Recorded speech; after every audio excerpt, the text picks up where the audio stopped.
নাও Asian cricket disaster viewers. World cup চলতেছে, টি-20 world cup আপনারা সবাই দেখতেছেন কি অনেকেই দেখতেছেন, কারণ বাংলাদেশ নেই।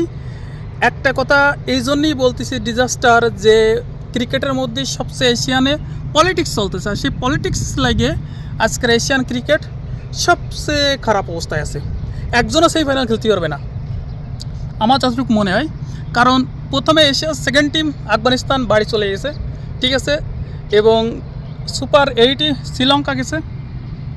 শ্রীলঙ্কা ইংল্যান্ড আর নিউজিল্যান্ডের কাছে হাইরে, কালকে নিউজিল্যান্ডের কাছে হারেছে, বাড়ি চলে গেছে।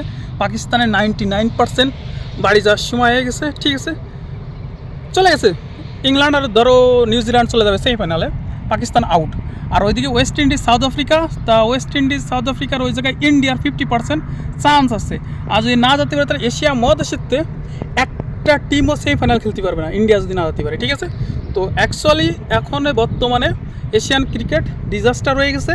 এটা মানে ভাষায় প্রকাশ করা যাবে না, কারণ একটাই প্রবলেম, সেটা হচ্ছে পলিটিক্সের কারণে আজকের ক্রিকেট একদম শেষের দিকে।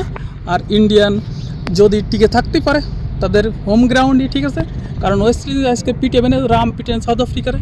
আর জিম্বাবুয়ের সাথে ইন্ডিয়ার ম্যাচ আছে, দেখা যাক ইন্ডিয়া টিকে থাকতে পারে কিনা।